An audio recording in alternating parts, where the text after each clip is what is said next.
So whenever you're working around with Claude, whatever you actually type right here in Claude, what happens is that it remembers it. So what you can actually do is you can actually utilize multi-messaging prompts if you want same sort of an output. Let's say for each of the topic that I give, I want to get a quiz output. So to do that, I can go around over here and type in, let's say for example, something like for the topics I send from the next message, generate 4 quiz questions right here. So I'm just telling that I will be sending out messages in another, let's say in parts, and then for each message create 4 quiz question. So as I were to send this out, it says, I am ready, send me your topics and I'll generate 4 quiz questions for them.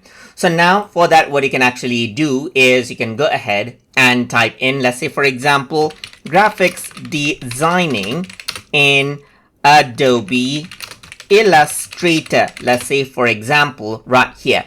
Let's just correct the spelling of designing and then hit the send button right here.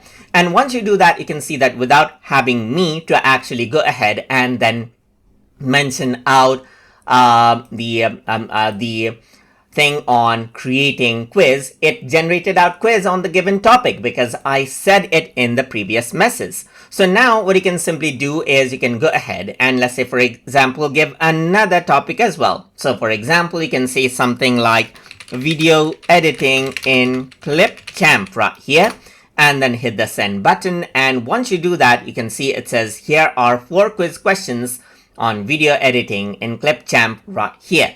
So I can go ahead and continue, and then this is basically how it works, and that is basically how you can work around with multi-message prompts inside of Claude.ai.